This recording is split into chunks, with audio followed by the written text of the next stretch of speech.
Auburn scores 70 points. 73. That was incredible.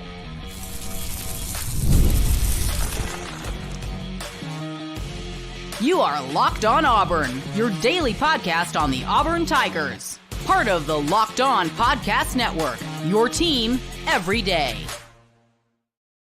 Yes, welcome on into Locked On Auburn, your daily Auburn Tigers podcast. I'm your host, Zach Blackerby, and thank you so much for making Locked On Auburn your first listen every single day. The Tigers get it done. They got it done early, and they got it done often. They went 73-3 against Alabama A&M. The offense was everything all of us dreamed of. You got Cam Coleman scoring. You got Perry Thompson scoring. You got Malcolm Simmons scoring in multiple ways. Peyton Thorne looked crisp. Jarquez Hunter busted a long drive there. KLS looks like he's been an Auburn Tiger for years and catching passes from Peyton Thorne for years with his 2 scores. And they did it without needing the run to set up anything. What happened in Jordan Hare Stadium tonight was incredible. It was incredible. Oh, but Zach, it's just Alabama A&M. I don't care. Everything that we saw about the offense, it looked more crisp than it has at Auburn in a decade. It looked faster than anything Auburn has had in a decade. And it looked better than anything that Auburn has had in a decade. When Gus Malzahn came here in 2013, we saw this new offense that was so fun. And it was like, okay, this is what the modern version of a college football offense looks like. And then it didn't evolve for a long time. And then we were behind the 8 ball recruiting. Now, all of a sudden, Hugh Freeze gets Auburn's feet set. And it's like, hey, we got these freshmen. We got this really, really talented 2024 class. And we didn't know how quick it would take to really get them in there. We all hoped that we would see a Cam Coleman and a Perry Thompson and a Malcolm Simmons. All of these guys really come together. We hoped it would happen quickly. And yes, it was Alabama A&M, but boy, do those guys look like SEC players. Those guys look so good. And they look so fast. And they look so confident. And they look so competent. And boy, just for a second, like, I think we all saw it. What was it 28-0 at the end of the first quarter? And we all asked ourselves the question, like, how good can this team be? It feels like it could be pretty dadgum good. Folks. Peyton Thorne looks so comfortable. And after that second touchdown, was the second one to Coleman? I know the first one was to KLS. I think the second one was to Coleman. As far as passing touchdowns, I know Jarquez was the first tutty, but man, like, you just kind of had this collective breath of, okay, this whole thing that we said all offseason about Peyton Thorne, where we were kind of saying, okay, can he get back to his first solid year as a starter when he was at Michigan State, when he had this NFL talent all around him, both with Kenneth Walker next to him, as well as all of these pass catchers. Like, we could do that, right? Like, we gave him the pieces. Can he get back to that form? The answer to that is yes. The answer to that is absolutely yes. Because look, Alabama A&M is a lesser opponent. I mean, we scored 73 points. And they scored 3. Could have scored more. They had a field goal. They have a specific kicking coach, but they missed 2 field goals, which is a wild thing. We can talk about that later. But to me, all of this is about Peyton Thorne, which Jake Crane came on our show on Thursday. It's the second show we dropped on Thursday. We said, hey, this is all about Peyton Thorne. And boy, was it. 13 of 21 passing for 322 yards through the air, 4 touchdowns. This next one's important. 4 touchdowns, 0 interceptions. And rushing the ball, 4 carries, 49 yards, and he scored on the ground too. I mean, we're talking about a Peyton Thorne that had over 350 yards of offense and scored 5 touchdowns. And it wasn't this kind of thing where like Auburn just bullied A&M. It was like, we're not playing the same sport. as Alabama A&M. And to me, that's the difference. I mean, Auburn has whooped up on Alabama, blah, blah, blah, blah, blah, blah. Alabama A&M twice in the last 12 years. That 2012 team, that stunk. And then obviously in 2016, which was that the team did end up in a Sugar Bowl that year, but we all know how we feel about that. But they did it by running the football. I think Auburn ran the ball for like 400 yards in both of those games. That's not what happened here. That's not what happened here. And the quarterbacks, when they threw it to the receivers, they gave them a chance to win. And there were instances where they didn't win, and they didn't make catches that they probably should. Rivaldo had 2 that he should have caught, and one of them should have been for a touchdown. And I'm okay being hard on Rivaldo Fairweather because he's an upperclassman, and we've seen him do it. And he was Auburn's leading receiver a year ago, and we kind of expect that of him. Like, Rivaldo had an off game. According to this, he had 2 targets. To me, like, we really got to nitpick as far as like where Auburn needed to be better on offense. I understand that. But to me, these receivers created their own space. I mean, the Cam Coleman example is just as pure and as perfect as it can possibly get. And like the way the camera was, you couldn't really tell because they like zoomed in or zoomed out too late into the play. And so you saw it a lot better when they showed the replay again and again and again, which I hope we never get tired of seeing that play. But I mean, just that stop and go. I mean, he cooked that dude. And yes, he plays corner for Alabama A&M. And clearly Alabama A&M's DBs were not ready for what happened at Jordan Hare Stadium tonight. Whatever. But he's going to do that again. That wasn't just something where like it was a busted coverage. Like, he beat that dude. And like, you can only, if you bite on a route, you bite on a route. Like, that will happen again in SEC play. It may happen against Cal on Saturday. Who knows? Yeah, I mean, Harlem saying in the live chat, Cam made that cornerback stand straight up. Yeah, and that's going to happen again. Like, that wasn't some poor coaching scheme where the corner didn't know what he was supposed to do and he just let Cam run by. Like, these guys earned those routes. Even Hank's long pass to Malcolm Simmons, where Malcolm Simmons had all of that space. Like, the scheme and the decision-making on the field allowed that to happen because Hank read the RPO correctly. So once again, it wasn't like Alabama A&M just like messed up and Auburn took advantage. They ran a play and they went to the correct guy. You could say the same thing with Perry Thompson. Like, the dude was covered. Perry's just better than that guy. Same with KLS, the first touchdown to KLS. Like, Peyton hit him in stride. I mean, the guy, it's not like it was awful coverage. Now, is an SEC defender going to be a little bit better than that? Sure, 100%. But the second one to KLS, that was scheme. That was scheme and a great ball by Peyton and great awareness and seeing where everybody was on the field and just having the wherewithal, like actually creating space. Guys were wide open. It's super fun. Super, super fun. And the crazy thing in all of this is Auburn, like, sure, they had 6 total rushers for 177 yards, but like Jarquez Hunter ran the ball 4 times for 53 yards. And it's like half of that was, he had a 34-yarder, which I assume was a touchdown. And then Peyton ran it for 4 times for 49 yards. Jeremiah Cobb got some touches late when he was there next to Hank. I mean, just an incredible performance all around. There's just nothing to dislike about how everything went. One of the things I said I wanted throughout the week was I wanted five players to have double-digit catches.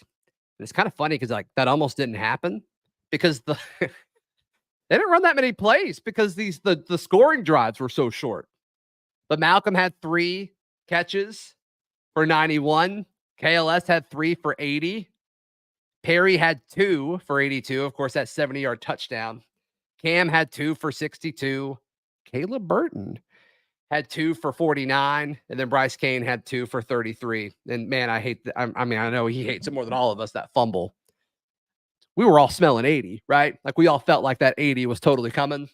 I think Hugh Freeze would have let him do it if they would have kept, completing passes, which is awesome. which is awesome. And also, if like they would have ran the full game, like that game was 10 minutes shorter of regulation, which did not know that was a rule. Let me know in the live chat if you thought that was going to happen. But that's just insane. It's just insane. Who was the offensive player of the game? Flood the live chat. Genuinely curious on who you guys think here. I know Malcolm Simmons is the flashiest. Sam Jackson had the best catch, I would say, from Hank. I mean, the body control when he went up for that deep ball was insane. It's hard for me not to say Peyton, though. Just because of the storylines all offseason and even this past week where it's like, it's about Peyton. I mean, this is his redemption.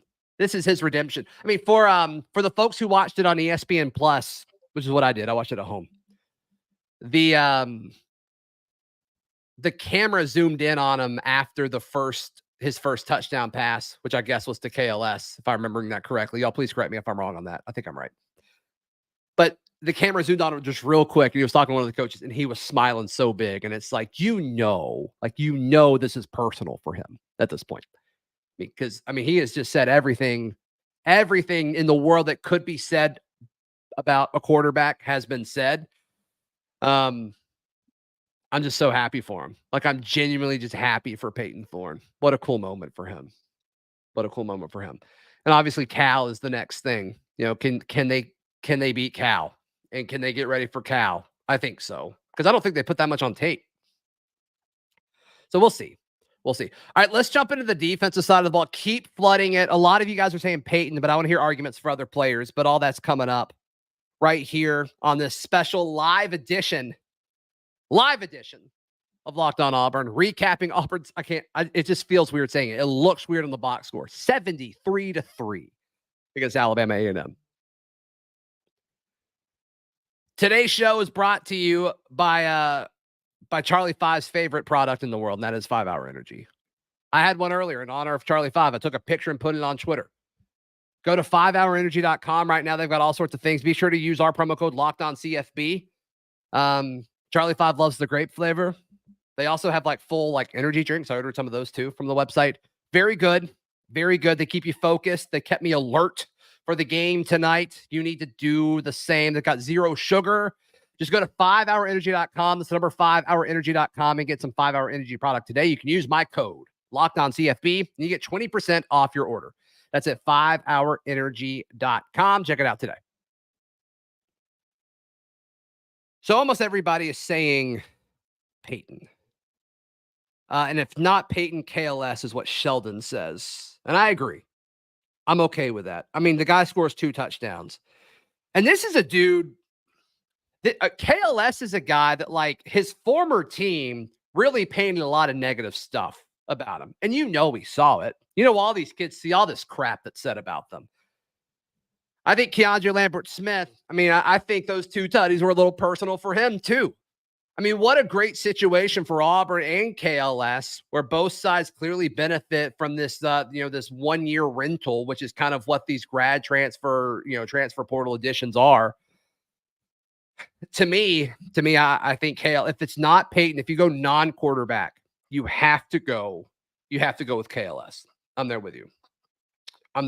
That's what a lot of people are saying.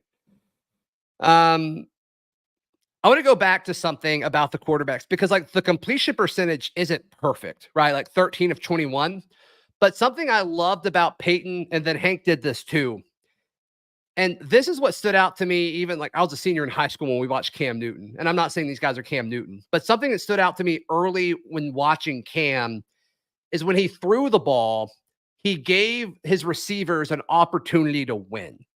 And that's what we saw Peyton do tonight. I mean, there were several throws where it's like not the easiest catch in the world, but like if you're a receiver and you're as good as you guys say you are, and as special of a room as you guys think you are, like some of those you should catch. And like I mentioned the ones to Rivaldo, like I'm sure if we asked him directly, he would say, yes, I should have caught those. Robert Lewis had one in the end zone where it's like, sure, the timing seemed a little bit off, but it's like, I bet if they run that play 5 times, he scores 2 or 3 of them on average, right? And to me, like I don't know if we saw Peyton do that a year ago. And that's the kind of thing that I'm talking about. Like, yes, it's Alabama A&M, but tonight was about Auburn. It's always been about Auburn when we talked about this game. Is can Auburn be a better version of itself than it was a year ago? And we all agree that the answer to that is yes. Because we still think that Auburn can run the ball and they didn't have to. I mean, that's kind of powerful, right? Like, especially when, the rest of the SEC, like, they're dealing with injuries in the running back room. And Auburn's running back room, they had Jarquez had 4 touches. Jeremiah Cobb had 3. Justin Jones had 1. Sam Jackson had 3. Damari had 3. So as far as like the starting trio of backs, Damari had 3. Jarquez had 4. Jeremiah had 2. The Auburn's top 3 running backs touched the ball 10 times. I mean, you just talk about like longevity of the season. Y'all know how valuable that is? And we just lit it up. We scored 73 points tonight. I just can't get over it. I just can't get over it. But yeah, to me, it's some of those things like that where like Peyton putting the ball in the air where the receiver can catch it. And there's a chance that he did this last year. We just didn't get to see it enough because the receivers weren't as good last year as they were a year ago. My background just changed. There we go. My background just changed. Kyle, if you could not touch that, that'd be awesome. So to me, I think that's a huge part of this. Kyle, if you're ready to hop in, give me a thumbs up and I'll add you. You're ready to go. Sweet. We're gonna bring the Charlie 5 in to the show. What a freaking day. Yeah, man, I almost blacked out. It was so much scoring. I mean, it's just absolutely insane. Kyle Rush, Auburn message board legend, Charlie 5 hanging out with us now. So you're in the box. You were in the box for most of the game, the relevant snaps of the game. I mean, yes, it's Alabama A&M, but like the speed of the game was tremendous. When guys got the ball in their hands, it just looked different than a year ago. For sure, man. You had separation from wide receivers. You had Peyton being able to throw it on the money, on deep balls, throwing a really good deep ball, being accurate. I was listening to you just a second ago. I can only remember one ball that was bad that he could, that the player, I think it was the one you're talking about, the play in the end zone to Robert Lewis. That was like the only little one behind him that I can imagine, that I can think of, that the guy just wasn't able to get hands on. Mm-hmm. It was everything you needed to see. You saw. I mean, they checked all the boxes.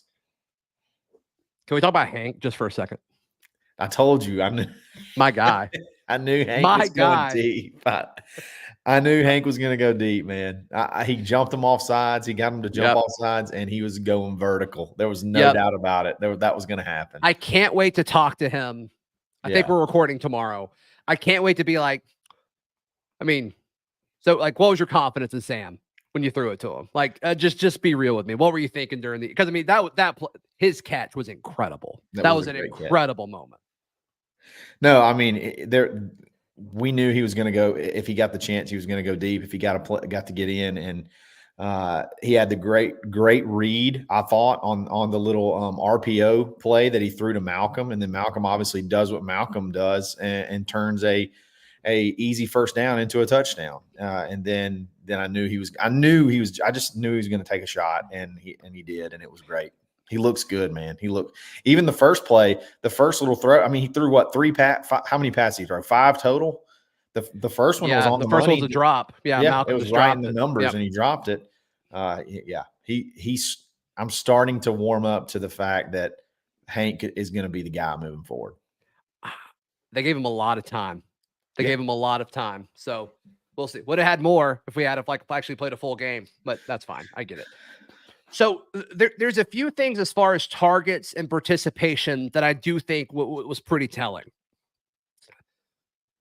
I mean, it looks like Malcolm Simmons beat out Robert Lewis for slot receiver. Yeah, totally. I mean, it seems like that's what's happened here. I mean, you can't say anything. I mean, he was the first one on the field. He went out there before Robert Lewis did. I was kind of shocked at that, to be honest. I mean, they were intentional. They gave him the first play, the target. The first I mean, I play guess it was of the a game. pass. Yeah, right. But that motion across the formation, which is what they did at the scrimmage, right? They got him involved, and it's just he's so much faster than he looks like he's gonna be, just because of that frame and that speed. And And to something me, about the way he runs, it doesn't look like it's fast, but he's just gliding. He's walking away from people. It's crazy. yeah, I don't know, man. And then like you just look around the conference and it's like Florida's a joke. Yeah. A&M's really struggling. They don't appear to have an offense with the little bit I've been able to see of that game. Oklahoma's O-line didn't look as good as the score indicated Friday night. It's like, Sure. man, all these toss-up games, dude, like I wouldn't want to play us right now. No. They got confidence, and you didn't believe that they were going to throw it. You were anti. Hugh was going to light the scoreboard up, and I just felt like that was something that had to happen. And the first 3 plays of the game were passes, and then just kept going vertical after vertical shot after vertical shot. 40-second on average playing drives. It was my goodness. It was good stuff. It was fun. That's what you have to. That's the kind of game you have to have against that kind of opponent. Like it needs to be 70-3, 73-3. That's what it needs to be. That's my predicting score from now on. When we play schools like this, you gotta blow up the scoreboard. Yeah, I mean, it just looks so good. I can't get over it. I can't get over how good it looked. Defensively, Jalen McLeod is every bit as an impact as we thought he would be, if not more, on my end. He impressed me doing stuff off ball as well. Oh, man, they were doing some things, him and Crawford in general. They were lining them up almost. It looked like they were lined up at like middle linebacker, like lined up where a little middle linebacker would line up, but they were spying. So they were using those 2 guys to spy. And Jalen McLeod's so dadgum fast. Like if he's the spy and the quarterback makes one little step to the outside, then they have the green light to go get him. I mean, it was game over. Like he's on you. You better do something quick because you're about to get exploded. And he was his tackle ratio, it was like all solo tackles, which I love that. It was like a perfect ratio of solo tackles to assisted tackles. Mm-hmm. He's a factor. He's a weapon on defense. Yeah, that's incredible. All right, we're going to keep going here for a little bit longer, but Kyle, tell folks what you've got going on at the barn tonight. Yeah, we're going to go live shortly after this. We got some, we're going to do the same thing. Go live, talk about the game, get in the chat, and have some fun. So after Zach jumps out, y'all jump over. We're going to take over the airwaves tonight. Yeah. I'll go to bed, but Kyle's going to stay up late because he took that great 5-hour energy. So he's got a lot left in him. I took one too. Yeah, I took one too. I put the link to where Kyle's going to be live at after we're done in the live chat, and I'll drop it again towards the end. So Kyle, I'll let you go get ready for that, but thanks for hopping by for a few minutes. Absolutely. So to me, I do want to talk about some more defensive guys. So, at linebacker, Dory Mayusi surprised me because we saw him in that first defensive series and like he was a player. Like he was a big part of what they did, both in stopping the run as well as in pass coverage.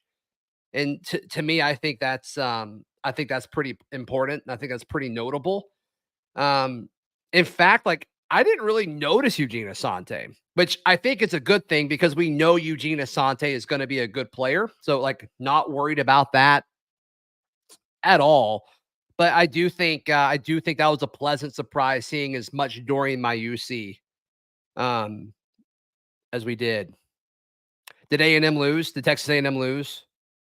Austin, I see you saying that in live chat. It's fascinating. I picked them to win. That's fascinating. I want to go back and watch that game because that's going to be very, very important, especially if it was because of Connor Wegman. So having a quarterback not throw or be responsible for 5 touchdowns in a game in a season opener, not us.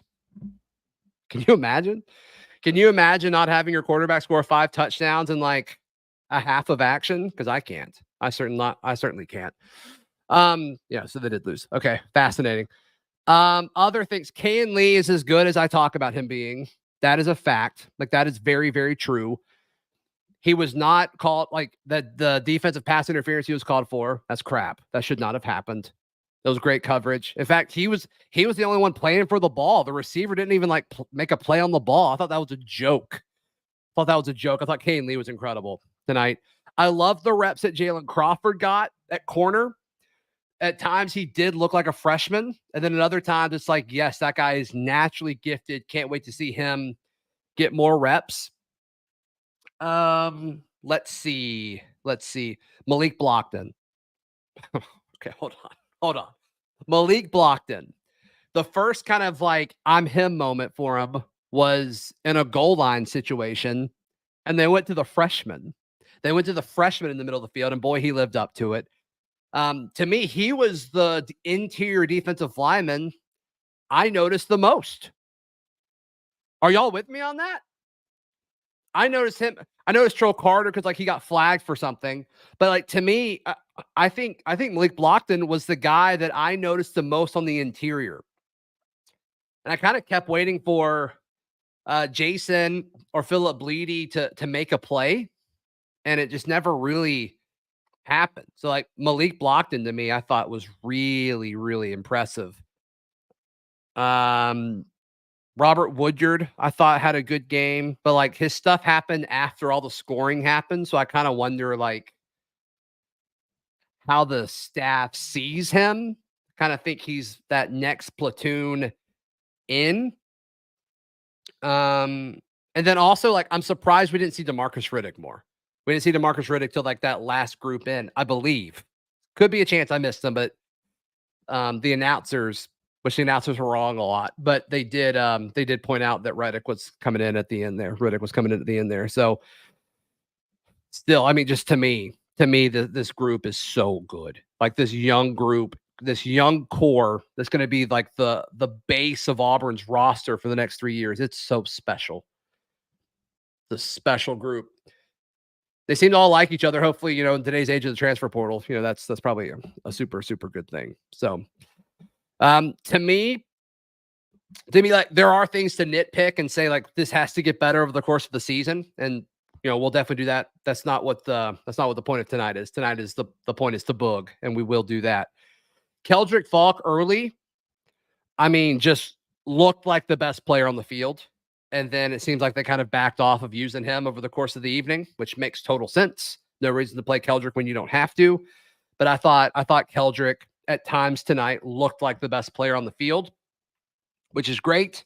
It's exactly what Auburn needs him to be. So questions, comments, drop them in the live chat. We'll play this game for a few minutes, and then I'll send y'all to go watch Charlie 5 Kyle on the barn. It's like a 180 from what we had with Gus. No question. And UCF did that when they whooped up on somebody. They ran the ball a ton. And it's like, what does that do? I thought we were going to run the ball a ton because it's the easier thing to do. You don't show as much, but that was not the objective. And Hugh Freeze came out and threw it a ton. I mean, I said, like, how much fan service are we going to get? And we got it. I mean, 3 of the Freeze 4 scored touchdowns, as well as KLS, which appears to be, the guy who's going to be consistently opposite of Cam Coleman. I mean, we got some fan service tonight. I mean, it's exactly what the fans in attendance wanted to see. So that's going to be awesome. That's going to be awesome. Chris asks, Zach, how many wins will we have this year? Are you ready to say 10?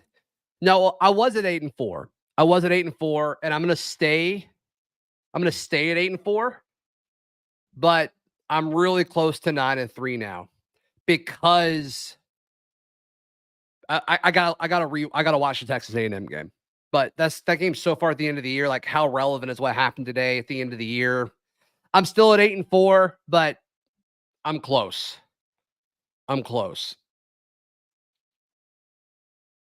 Tyler asked, what did I think of Kane? We didn't see a lot of him. He's got burst. That fumble was tough. And, I bet he doesn't do that again. I bet he's going to take that pretty hard. And it's okay. That's okay. Because I do think Hugh would have let him score 80, which would have been awesome. All right. For folks, look, there's going to be a lot of folks like Robert out there. Robert says, we need to pump the brakes. This is Alabama A&M. Robert, obviously it is Alabama A&M. And they're not a good team. But it's okay to be excited.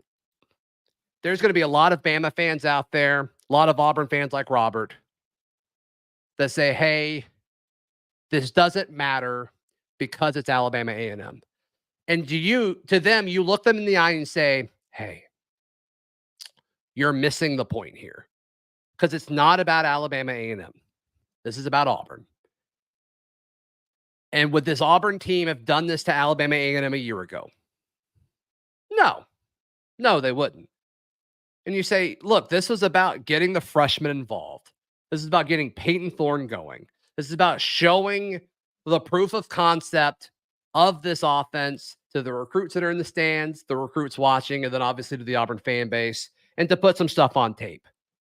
Sure, Alabama A&M isn't good. That's fine. That's okay. That doesn't mean that this doesn't mean anything. You're telling me Auburn had somebody like Malcolm Simmons on their roster last year that was a true freshman that had the level of burst that he showed in his receptions tonight. No way.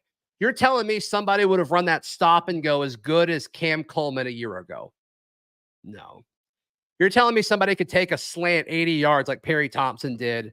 Somebody on last year's roster could do that? No. The 2 receiving touchdowns. No. Auburn's receivers, Henry Patton tweeted this out. I'm assuming it's correct. Auburn's receivers tonight had 6 touchdowns, which matches the total for their receivers a year ago. Why would you say, like, let's pump the brakes? It's Alabama A&M. No, progress was made this offseason. And just to shoo that away? No, we're not doing that. We're not doing that at all. We're not doing that at all. Sorry to call you out, Robert, but like I knew it was going to be somebody. Somebody was going to say it. It's okay to be excited about your favorite team doing well. Ridiculous. Just ridiculous. So Brent asked, what did the left side of the offensive line look like? I didn't pay attention who was playing.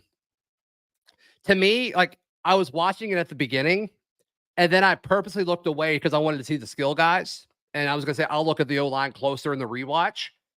But the goal of the offensive line is to not notice it. Brent, did you notice it? Like the fact that you said, like, you know, you didn't pay attention to who was playing. It's like, to me, like if you don't notice the left side of the offensive line, that's a good thing. And so we do need to see what the participation looks like tomorrow. But I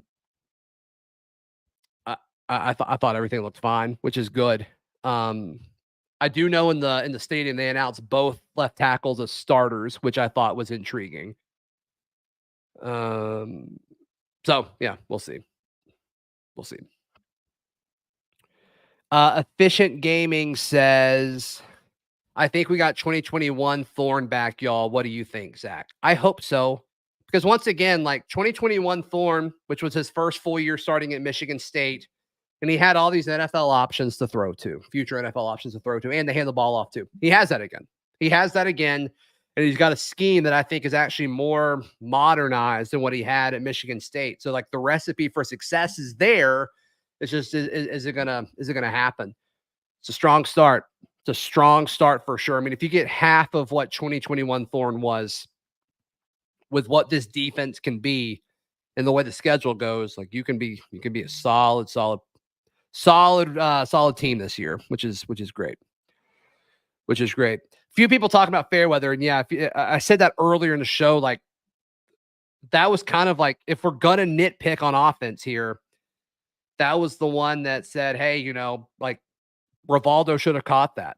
That touchdown. To me, I think he's better than what we saw tonight. So to me, I think that's important.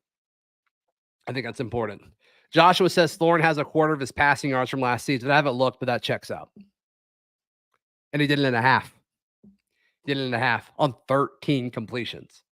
And there's going to be a lot of catch and run. Yeah, it's Alabama A&M. I know. I watched the game. I'm aware. Previewed this game for months. I get it. I know it's Alabama A&M.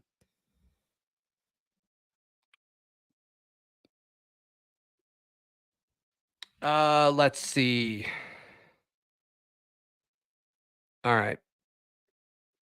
Questions about Caleb Burton. Thought he was fine. He had a drop, right? And then he got ran down. I wish he would have scored that touchdown.